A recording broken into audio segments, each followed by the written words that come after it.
Hello listeners, welcome to a new episode of the good talk podcast. हम आपके host, मैं हूं सागर। और मैं हूँ चर्चिल। और हर हफ्ते की तरह we are back with a new topic to talk about, जिससे रिलेटेड कुछ स्टोरीज, कुछ एडवाइस, हमारे कुछ एडवेंचर्स हम आपसे शेयर करेंगे। आज के एपिसोड में हम हमारे एक लिसनर का क्वेश्चन आंसर करने वाले हैं। हमारे लिसनर शुभ लिखते हैं that I have been following your podcast since the start and they are extremely helpful, और मैं इसको रेगुलरली सुनता हूँ।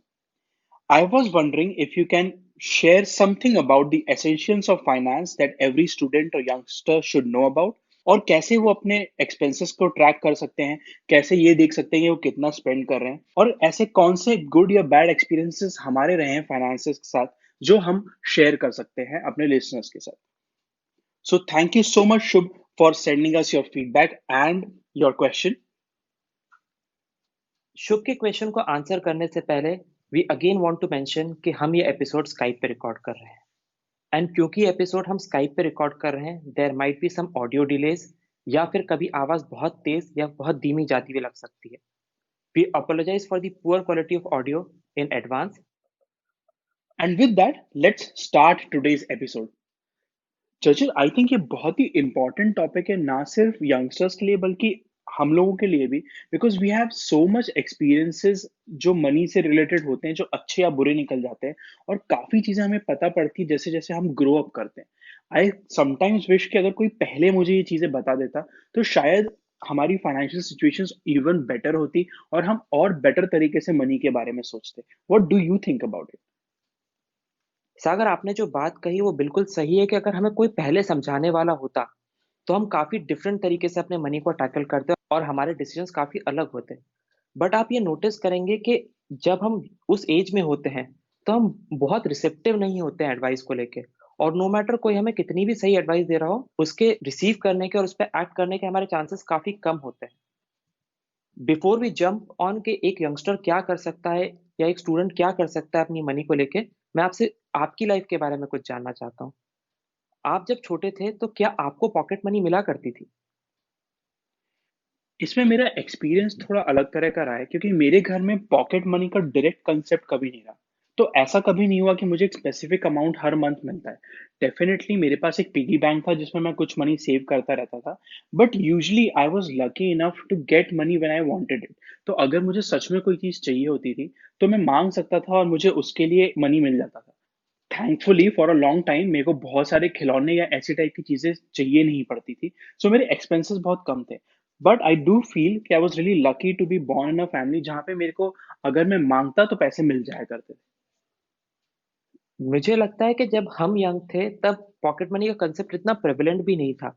बहुत सारे किड्स को तो मिला करती थी, बट एक मेजर चंक ऑफ बच्चे हुआ करते थे या यंगस्टर्स हुआ करते थे जिनको पॉकेट मनी नहीं मिलती थी। एंड हमें कुछ भी एक्सपेंस करना होता था तो हमें उसके लिए घर से परमिशन लेनी पड़ती थी और फिर उनसे पैसे मांगने पड़ते थे। And that in a way shaped our spending behaviour कि हम सोच समझ के खर्च किया करते थे। पर इससे एक और चीज़ होती है, जब आपने अपनी यंग एज में पैसे को यूज़ करना नहीं सीखा होता है, तो चांसेस जब एक्चुअली आपके पास मनी आएगी, आप उसको किस तरह से यूज़ करते हैं, बहुत अलग हो जाता है। अगर आप बचपन से पैसे हैंडल करते हुए आ रहे हैं, तो जब एक्चुअली आप अर्न करना चालू करेंगे, तो आपका पैसा हैंडल करने का तरीका बहुत बदल जाएगा। आप बहुत सोच समझ के खर्च करना चालू करते हैं, अगर आपको पता है कि लिमिटेड अमाउंट है और उसको किस तरह से खर्च करना है। That's a very good point Arjun. I think जैसे हम लाइफ में सब कुछ कॉपी करते हैं अपने पेरेंट्स से, अपने आसपास की चीज़ों से, तो हम अपने मनी हैबिट्स, मनी की तरफ हम किस तरह से सोचते हैं और मनी को कैसे खर्च करते हैं, ये सारी चीज़ें भी हम उसी तरह से कॉपी कर लेते हैं। Because we just have one frame of reference and वो है हमारे पेरेंट्स या फिर हमारे आसपास के लोग। तो अगर हमारे यहाँ जनरली भी मनी को लेके थोड़ा भी अगर नेगेटिव एनवायरनमेंट रहता है या नेगेटिव थिंकिंग रहती है, तो ऑटोमेटिकली वो नेगेटिविटी हमारे अंदर भी आ जाती है। और अगर बहुत ही पॉजिटिव एटीट्यूड रहता है तो वो पॉजिटिविटी हमारे अंदर रहती है। तो whatever current money habits you have, वो जरूरी नहीं है कि आपने खुद सीखे हो। It is a very high chance कि आपने ये कॉपी किए होंगे, and that should give you some relief, क्योंकि इस चीज को आप चेंज कर सकते हैं। You are not stuck in this. अगर आप थोड़ा सा इसके बारे में अवेयरनेस लेके आते हैं तो आप अपने मनी हैबिट्स बदल सकते सागर, एक और चीज़ मैं आपसे जानना चाहता हूँ कि जब आपने फर्स्ट टाइम इनकम अर्न की थी, तो वो कब थी और आपने उस मनी को कैसे स्पेंड किया था? Well far as earning money goes, मैं बहुत पहले से किसी तरह से बिजनेस करना चाहता था ताकि मैं अपने पैसे खुद बना सकूं। So as early as class 6th और 7th मुझे याद है कि मेरे घर पे मम्मा के पास नेल पॉलिश रिमूवर हुआ करता था, एंड मुझे पता था कि अगर उस पे आग लगाओ तो उसमें आग लग जाती है। एंड आई फिगर्ड आउट कि ये मेरे स्कूल के बच्चों के लिए बहुत ही अच्छी चीज होगी और उनको मैं ये सेल कर सकता हूँ। तो what I used to do was कि मैं एक दूसरी बॉटल में थोड़ा सा नेल पॉलिश रिमूवर लेके जाता था और अपने फ्रेंड्स को 10 20 50 रुपए में बेच दिया करता था, because I knew that they would really enjoy that. And एक तरह से this was the beginning of my entrepreneur spirit, या फिर आप बोल सकते हो कि मेरे बिजनेस की स्टार्टिंग यहाँ से हुई थी। Then when I grew up a little, तो मैंने एक सीडी राइटर खरीदा था, and I wanted to make sure कि जो सीडी राइटर मैंने खरीदा उसके सारे पैसे मैं मम्मा को वापस कर दूं। दिस वॉज अ टाइम जब आपको मूवीज की सीडीज और सॉन्ग्स की सीडीज मिला करती थी रेंट पे, आपको याद होगा। तो उस टाइम हाँ। पे मैंने एक दुकानदार से बात करके रखी थी that he would give me some CDs, I would copy it for him and then give it back to him, और वो हर सीडी पे मुझे कुछ अमाउंट वापस किया करेगा। So these were my first few experiences with money itself, और वो मनी मैं यही कहूंगा कि मैंने बहुत स्पेंड तो नहीं किया, but I enjoyed the experience itself. When I really started to get money in my business, तो मुझे याद है कि मेरे मम्मा का बर्थडे था, and the first thing I did was कि मैंने उनको एक 30,000 रुपीज का चेक बना के गिफ्ट किया था। And I was probably 18, 19, maybe 20 years old at the time. And that has been the proudest moment of my life. तो मेरे लिए हमेशा से money has acted as a step towards something.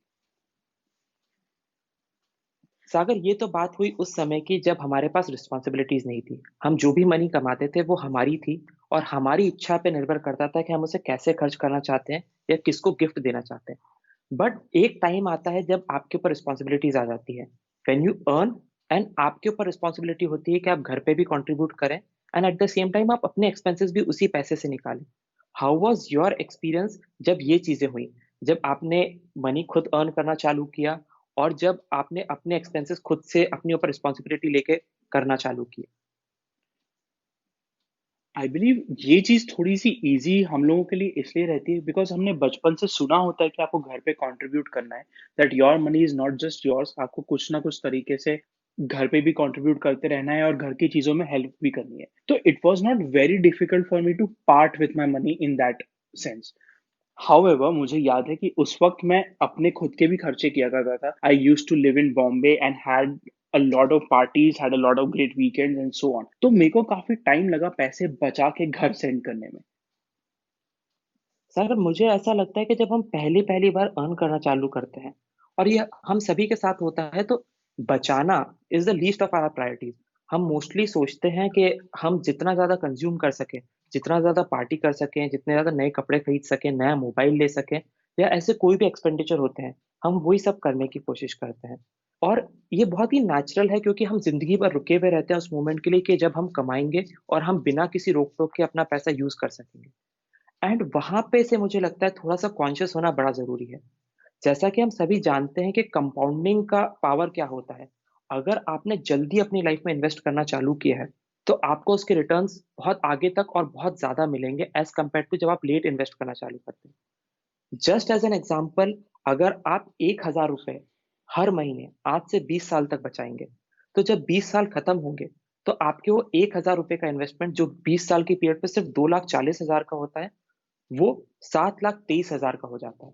इसी के कॉन्ट्ररी, अगर आप पहले के 10 साल कुछ सेव नहीं करते हैं और उसके आने वाले 10 साल में ₹2,000 पर मंथ सेव करते हैं, तो आपका टोटल इन्वेस्टमेंट तो वही रहता है 2,40,000, पर उसका रिटर्न सिर्फ 4,02,000 निकलता है।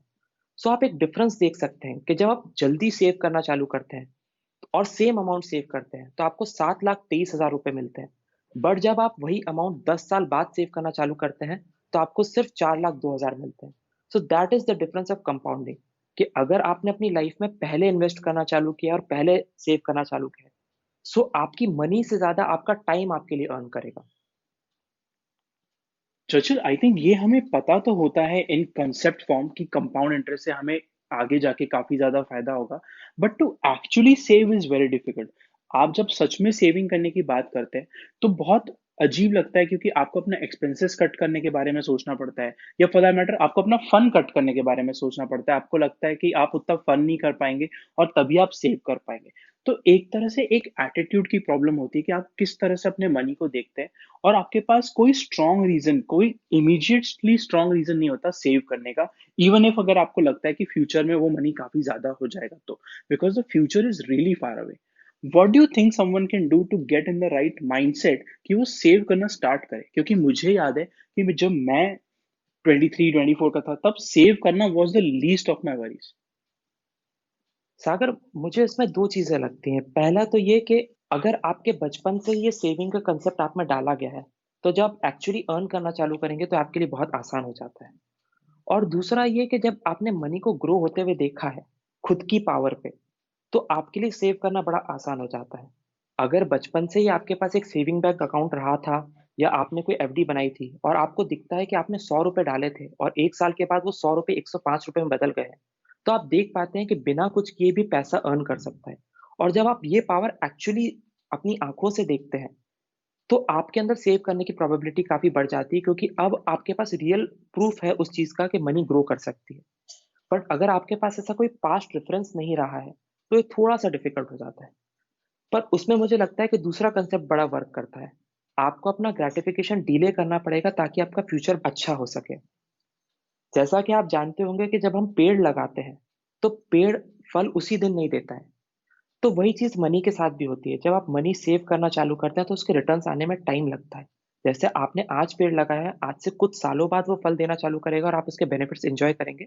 आप सेम एनालॉजी मनी के साथ यूज़ कर सकते हैं कि आप जो मनी आज बचाएँगे, आज सेव करेंगे और आज इन्वेस्ट करेंगे, उसके रिटर्न्स आपको आगे चल के मिलेंगे और आगे उसके रिटर्न्स बहुत ही स्वीट होंगे। सो ये चीज़ ध्यान में रख के आप अप्रोच कर सकते हैं मनी सेव करना एक यंग एज पे। इसमें एक और चीज़ मैं ऐड करता हूँ दरअसल, एक एटीट्यूड जो हमें आ जाता है कभी-कभी वो होता है कि हाँ, जब हमारे पास और ज़्यादा पैसे आने लगेंगे, तब हम सेव और करने लगेंगे। अभी तो हमारे पैसे बहुत कम हैं and currently we have a lot of expenses that match our income somehow and therefore हम अभी सेव नहीं करते। हमारे पास जब इनकम बढ़ जाएगी, तो हम सेव करना शुरू कर देंगे। But having lived through that मुझे पता है कि जैसे ही आपकी इनकम बढ़ती है, साथ ही साथ आपके पास उसको खर्च करने के एवेन्यूज़ बढ़ जाते हैं, आपके पास आइडियाज़ ज़्यादा आने लगते हैं और आपको लगने लगता है कि अच्छा अब जब मेरी इनकम वापस से बढ़ेगी, तो मैं सेव करना शुरू कर दूँगा। For now I have a lot of expenses and I have to make them. तो you should use this as an alarm कि आप गलत सोच रहे हैं सेविंग के बारे में। नो मैटर आपकी करंट इनकम लेवल क्या है, आप उस इनकम लेवल के हिसाब से कुछ ना कुछ अमाउंट जरूर सेव कर सकते हैं। एंड व्हेन आई से कुछ ना कुछ amount, I mean the minimum possible. कुछ ऐसा अमाउंट जो आपको लगता है कि इतना सेव करना तो मतलब बहुत ही ईजी है और ये मेरी एक्सपेंसेस को इन जनरल कभी अफेक्ट नहीं करता है। एज लॉन्ग एज आप सम अमाउंट साइड में रख रहे हैं, तो आपका हैबिट सही बन जाएगा और वो हैबिट अगर लो इनकम पे बन जाएगा, तो when you move towards higher income in life with experience and time, तो ऑटोमेटिकली वो हैबिट आपको हेल्प करेगा और सेविंग ऐड करने में। अगर वो एटीट्यूड आप कभी बिल्ड नहीं करेंगे स्टार्टिंग से, तो आगे जाके भी आपको उतनी ही डिफिकल्टी होगी। So it does not matter कि आपका करंट हैबिट क्या है, you can start saving a little bit now ताकि वो हैबिट बन के आगे तक आपके साथ रहे। सागर, ये आपने बिल्कुल सही बात की कि स्टार्ट करना बड़ा ज़रूरी है। इट डज़ नॉट मैटर कि आप कितने अमाउंट से स्टार्ट करते हैं, बट आप जैसे ही स्टार्ट करते हैं, आपको पावर दिखने लगती है मनी की कि मनी खुद से अट्रैक्ट कर रहा है ज़्यादा मनी को और वो ग्रो कर रहा है। On the other hand awareness कि मनी आगे चल के कितने रिटर्न्स देगा, ये बड़ा हेल्प करता है। जैसा कि मैं पहले बात कर रहा था कि कंपाउंडिंग का फ़ायदा या बेनिफिट क्या होता है, अनलेस आपकी अवेयरनेस में वो फ़ायदा पूरी तरीके से आया हुआ है कि कंपाउंडिंग से मनी ग्रो होता है और उसके रिटर्न्स बहुत आगे होते हैं और मनी के रिटर्न्स या मनी के बेनिफिट्स आने में टाइम लगता है। जब तक ये आपकी अवेयरनेस में कांसेप्ट्स नहीं है, तब तक आप सेव करना चालू नहीं करेंगे। सो ये दोनों चीज़ें बड़ी ज़रूरी है। आपके पास अवेयरनेस होना चाहिए कि सेविंग का बेनिफिट आगे चल के बहुत अच्छा आने वाला है। ऑल्सो आपको हैबिट स्टार्ट करनी पड़ेगी, भले ही कितने भी मिनिमम अमाउंट से स्टार्ट करें और उससे आपको ग्रो करने में काफ़ी आसानी होगी क्योंकि once the habit has started, तो काफ़ी आसान हो जाता है हर महीने उसी हैबिट को कंटिन्यू करना और कुछ-कुछ अमाउंट बढ़ाते जाना। और जैसा कि आपने कहा कि जब आपकी इनकम बढ़ेगी, तो आप कंपैरेटिवली बहुत आसान हो जाता है सेविंग को बढ़ाना क्योंकि आप ऑलरेडी सेव करते हुए आ रहे थे। एक और नेगेटिव एटीट्यूड होता है मनी की तरफ या रियली सेविंग की तरफ, जो मुझ में भी था एक टाइम पे। एंड दैट वाज कि मुझे कंजूस कहलाना बिल्कुल पसंद नहीं था। I really wanted to always be known as someone जिसके पास बहुत पैसा है, जो बहुत अमीर है और जो बहुत खर्च करता है, नो मैटर कि किस चीज पे खर्च किया जा रहा है। सो ऑटोमेटिकली समहाउ सेविंग करना मुझे बहुत ही नेगेटिव फीलिंग देता था। मुझे लगता था कि सेव सिर्फ वो लोग करते हैं जो बहुत पैसे नहीं कमाते या जिनके पास बहुत पैसे हैं नहीं, या फिर जो सिंपली कंजूस है, वो किसी चीज पे खर्च नहीं करते और इसलिए वो सिर्फ सेव करते रहते हैं एंड सो ऑन। तो अगर इस तरह की कोई नेगेटिव बात आपके अंदर है तो उस चीज को लेट गो करना बहुत जरूरी है। Because over time I realize कि जो बहुत अमीर लोग हैं वो भी अपने मनी के बारे में उतने ही अवेयर, उतने ही कॉन्शियस है। इनफैक्ट वो शायद उसके बारे में और ज्यादा कॉन्शियस है हम नॉर्मल लोगों के कंपैरिजन में। तो व्हेन दे स्पेंड मनी, तो डेफिनेटली वो मॉल में जाके कुछ भी खरीद सकते हैं, पर इसका मतलब ये नहीं है कि वो मॉल में जाके कुछ भी खरीद लेते हैं।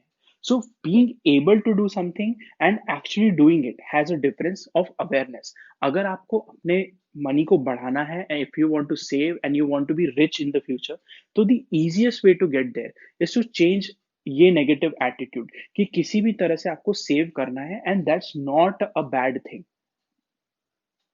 सागर, आपने जो बात कही, मुझे लगता है इसको फ्लिप करने का सबसे आसान तरीका ये है कि आप अगर 100 रुपीज कमाते हैं, सो आप उसमें से सबसे पहले इन्वेस्टमेंट का पार्ट डिडक्ट कर लें, एंड उसके बाद बचा हुआ जो अमाउंट है वो आपकी एक्चुअल अर्निंग्स है। आप उसको इस तरीके से देखें। तो जब ऑलरेडी 10 या 15% उसमें से डिडक्ट हो चुका है, तो आपके पास एक्चुअल इनकम जो है वो 85 रुपीज ही है। And now you can use that 85 rupees to budget for things जो आपको चाहिए, या अपने डेली एक्सपेंसेस, या अपने कोई भी शौक पूरे करने के लिए।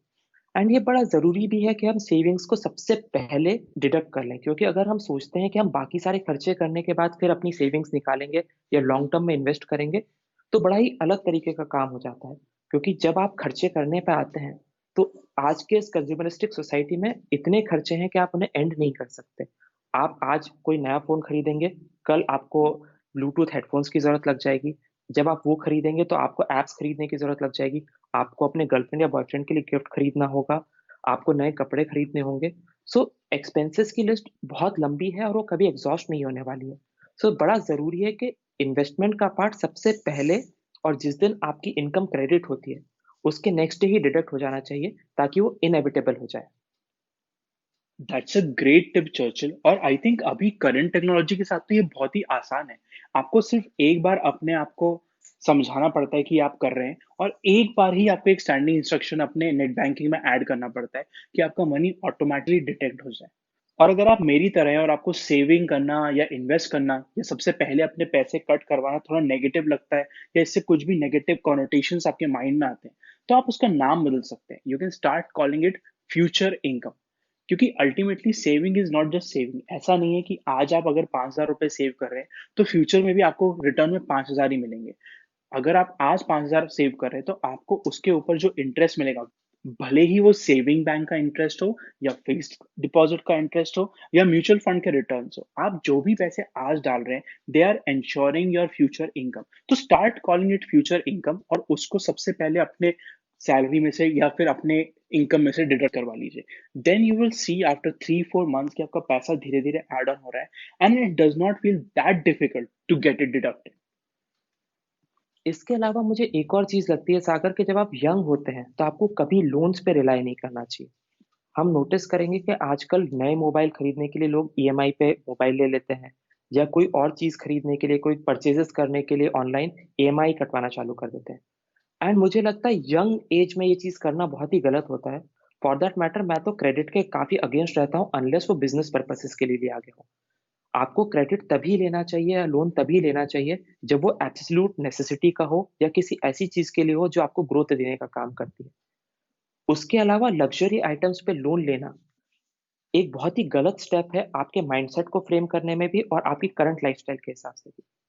जब आप बचपन से ही या यंग एज से ही लोन लेना चालू कर देते हैं, so you can bet on this कि आप आगे चल के भी लोन्स लेंगे और आपकी लाइफ़स्टाइल उसी तरह से फ्रेम होगी जहाँ पे आप लोन पे कर रहे हैं और नेक्स्ट लग्ज़री आइटम को लेने के लिए लोन लेते जा रहे हैं। और ये एक बहुत ही विशियस साइकिल का रूप ले लेती है, जहाँ पे आप देखेंगे कंटीन्यूअसली आपके क्रेडिट कार्ड मैक्स्ड ही रहते हैं और आपको हमेशा चिंता ही रहती है। सो बड़ा ज़रूरी है कि आप अपने एक्सपेंसेस को कंट्रोल में रखें, और उस एज पे जब आप अपनी लाइफ़ की जर्नी स्टार्ट कर रहे हैं, उन्हीं चीज़ों पे खर्चा करें जो आप अफ़ोर्ड कर सकते हैं। लोन से और क्रेडिट कार्ड से एक दिक्कत जो होती है वो ये है कि आपकी इनकम पहले ही खर्च हो जाती है, specially with short term things. अगर आप फोन पे खर्च कर रहे हैं एंड सो ऑन, तो आप अपनी इनकम पहले ही खर्च कर देते हो। So when the money actually comes into your account, तो आपको पेमेंट्स पहले करने पड़ते हैं, सेविंग्स के भी पहले। And that is where the negativity comes from. क्योंकि ऐसा नहीं है कि क्रेडिट कार्ड्स और लोन्स यूजफुल नहीं है, but you have to really see कि आपका एटीट्यूड उनकी तरफ सही रहेगा कि नहीं। Would you be able to control yourself कि आप उसको हर किसी चीज पे यूज ना करने लगे। एंड इसलिए unless you are buying a home और purchasing a car, try to be on cash. This is something that I learn from experience, कि अगर आप कैश ओनली पे चलते हैं तो आपको हमेशा पता होता है कि आपके पास कितने पैसे हैं, and you can only spend that much. तो ऑटोमेटिकली आपका एटीट्यूड बिल्कुल सही हो जाता है।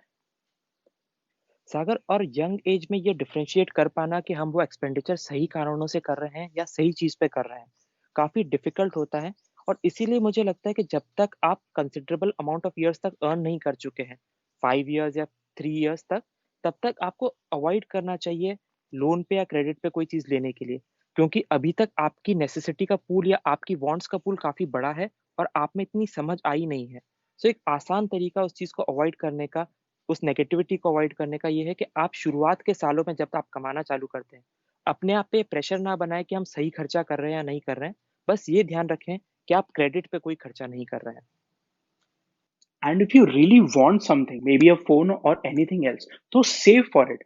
अपने आप को टाइम दीजिए उस चीज के लिए सेव करने का। क्योंकि आप इमीडिएट ग्रेटिफिकेशन से तो खुशी पाएंगे, पर वो बहुत कम टाइम के लिए रहेगी। अगर आप 3 4 महीने, 6 महीने या करीब 8 9 10 महीने तक किसी चीज के लिए सेव करेंगे और फिर वो चीज लेंगे, तो आपको डिलेड ग्रेटिफिकेशन का तो मजा मिलेगा ही। साथ में यू विल सी कि आपको कितना अच्छा लगता है जब किसी चीज के लिए सेव करके उसको खरीदा जाता है। आपको अपने बारे में भी बहुत अच्छा लगेगा, एंड ऑफ कोर्स जो चीज़ आप ले रहे हैं उसके बारे में भी अच्छा लगेगा। इसके अलावा मुझे लगता है सागर, जो इंसान अपनी लाइफ की जर्नी स्टार्ट कर रहा है इनकम वाइज़, उसे स्टॉक मार्केट में ज़रूर इन्वेस्ट करना चाहिए। और मेरा ऐसा करवाने के मल्टीपल रीज़न्स हैं।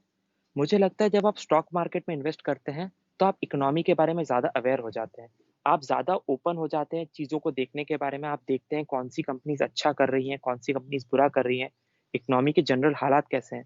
आप इन सब चीज़ों के बारे में पढ़ने लगते हैं और सुनने लगते हैं और बात करने लगते हैं। सो आपकी अवेयरनेस बढ़ाता है as a human. Also stock market के रिटर्न्स लॉन्ग टर्म में हमेशा बेटर होते हैं as compare to fixed deposits या सेविंग बैंक इंटरेस्ट। और क्योंकि आप अपनी जर्नी स्टार्ट ही कर रहे हैं, तो आपके पास वो लॉन्ग ड्यूरेशन है ज़्यादा रिटर्न्स देने के लिए। सो अगर आपकी एफडी आपको 6 या 7% का रिटर्न दे रही है, तो आप बेट करते हैं कि लंबे ड्यूरेशन में 5 साल या 8 साल में स्टॉक मार्केट आपको मिनिमम 13 टू 16% का रिटर्न देगा ही, which is a very significant difference. So अगर आप अपनी लाइफ की जर्नी स्टार्ट कर रहे हैं, सो इन 2 रीज़न से आपको स्टॉक मार्केट पे इन्वेस्ट करना चाहिए। पहला, ये आपकी अवेयरनेस इकोनॉमी के बारे में, कंपनीज़ के बारे में और आउटर सराउंडिंग्स के बारे में बढ़ाएगा। और दूसरा कि लॉन्ग टर्म में स्टॉक मार्केट के रिटर्न्स हमेशा बहुत अच्छे होते हैं। Churchill, actually this is my biggest regret in life कि मैंने स्टॉक मार्केट में इससे पहले इन्वेस्ट नहीं किया। क्योंकि बहुत समय तक, इवन दो मैं कॉमर्स का स्टूडेंट था, मैंने शेयर मार्केट्स के बारे में और इकोनॉमी के बारे में कभी बहुत पढ़ा ही नहीं। तो मुझे हमेशा डर रहता था कि मुझे सिर्फ लॉस होगा, क्योंकि मुझे पता नहीं है कि कैसे इसमें पैसे बनाए जाते हैं, एंड सो ऑन। एंड अगर आप हमारे लिसनर इस सेम सिचुएशन में हैं, तो do not be afraid. You don't have to start trading right away. उसके जगह आप सेफ प्ले कर सकते हैं, आप मार्केट के बारे में पहले इंफॉर्मेशन ले सकते हैं, किसी एक्सपर्ट से बात कर सकते हैं, या ऐसे अपने फ्रेंड से बात कर सकते हैं जो ऑलरेडी ये चीज कर रहे हैं, एंड उसके बाद आप इन्वेस्ट करना शुरू कर सकते हैं। You can start small today and then learn as you go. और कोई जरूरी नहीं है कि आपको शेयर ट्रेडिंग ही करनी है। You can simply start investing in a mutual fund and so on, जिसका इंटरेस्ट और जिसका रिटर्न किसी भी फिक्स डिपॉजिट या किसी भी सेविंग बैंक्स इंटरेस्ट से काफी ज्यादा होता है, एंड दैट ऑटोमेटिकली आपकी फाइनेंशियल जर्नी को उतना ज्यादा स्ट्रॉन्ग या पावरफुल कर देगा। सागर, ये आपने बिल्कुल सही बात कही कि ज़रूरी नहीं है हम डे 1 से ही शेयर ट्रेडिंग करना चालू करें। हम म्यूचुअल फंड्स में भी इन्वेस्ट कर सकते हैं। और जब हम म्यूचुअल फंड्स में इन्वेस्ट करते हैं, तो सही शेयर्स पिक करने की ज़िम्मेदारी अब हमारी नहीं, फंड मैनेजर की हो जाती है। एंड उससे हमारे इन्वेस्टमेंट की जर्नी काफ़ी आसान हो जाती है। सो आप एक अच्छा म्यूचुअल फंड सिलेक्ट करके उसमें इन्वेस्ट कर सकते हैं। पर आप नोटिस करेंगे कि जैसे ही आप म्यूचुअल फंड्स में भी इन्वेस्ट करना चालू करते हैं, अब आप मार्केट को ट्रैक करने लग जाते हैं। अब आप देखने लग जाते हैं कि सेंसेक्स या निफ्टी कितना ऊपर नीचे गया। आप नोटिस करने लग जाते हैं कि कौन-सी कंपनीज़ कौन-कौन से प्रोडक्ट्स बनाती हैं।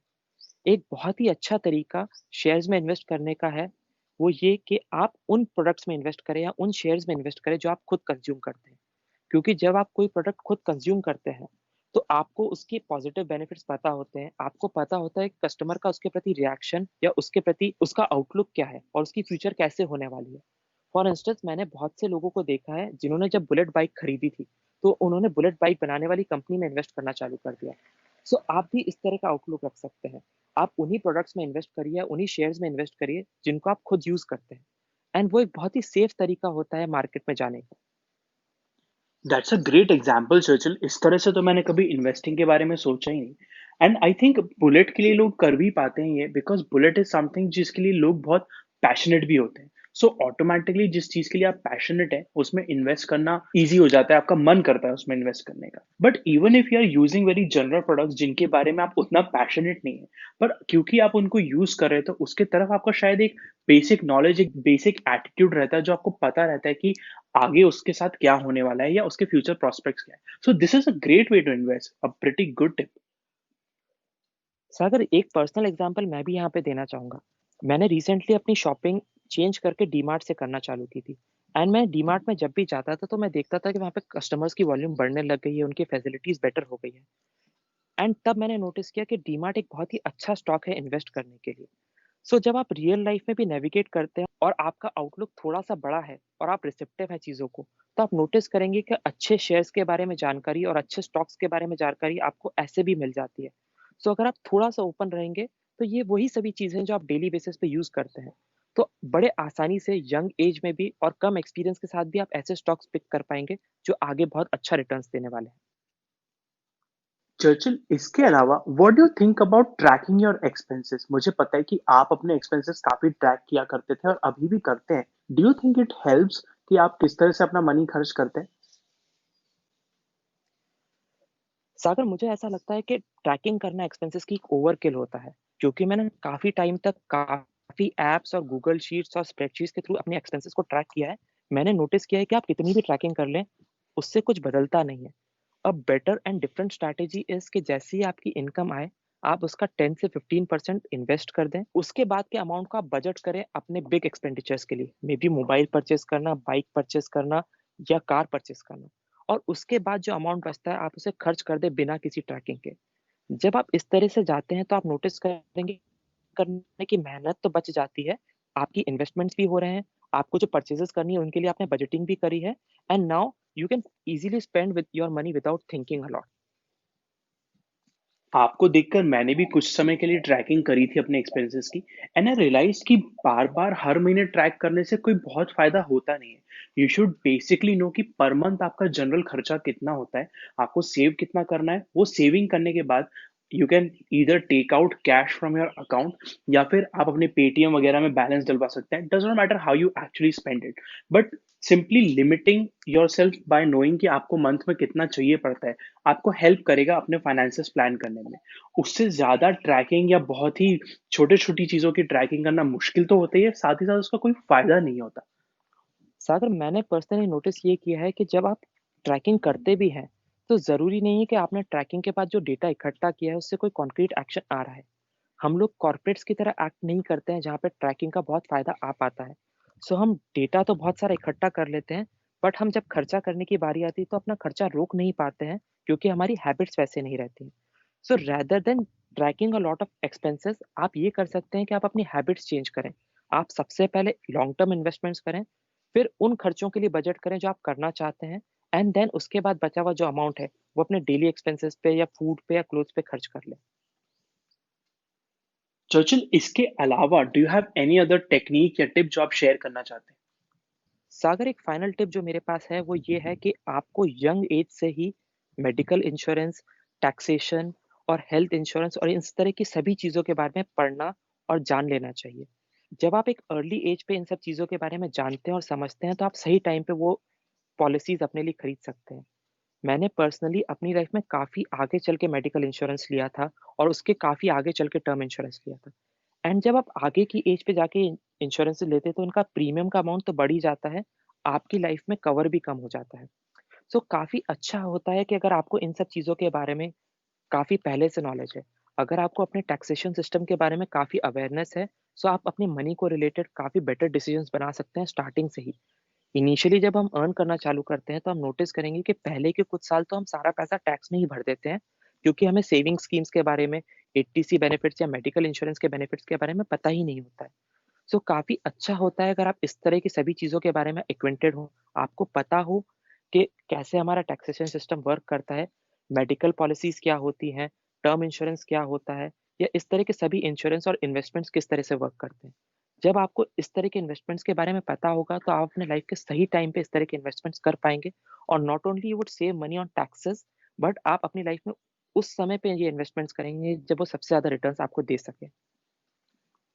और अगर आप मेरी तरह हैं और आप इस तरह की बातों से काफ़ी नेगेटिव फ़ील करते हैं या फिर आपको भी लगता है कि सेव करना बहुत ही बुरी बात है या फिर इससे आप कंजूस कहलाते हैं, तो आप एक बहुत ही सिंपल टेक्निक यूज़ कर सकते हैं and that is to ask around. आप सारी इन्फॉर्मेशन खुद ढूँढने की जगह अपने पेरेंट्स से बात कर सकते हैं, अपने टीचर्स या कलीग से बात कर सकते हैं।